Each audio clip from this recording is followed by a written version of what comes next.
And now we're going to take a look at an inequality example from the ACT exam. The first thing that we'll want to do is eliminate the 3 from the fraction in order to solve this.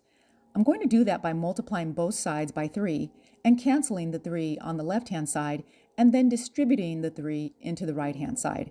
My next step will be to solve for y, so I'm going to subtract 15 from both sides, bring down the 6y, and that's going to be less than or equal to 12x plus 12. Next, I'm going to divide by 6 to solve for y is less than or equal to 2x plus 2. Now with this inequality, because it's less than or equal to, we're going to have a hard, solid line. So I know that my options are not going to be A or B in this case, and less than or equal to is going to represent below the line to the right. In this example, our only option here is D.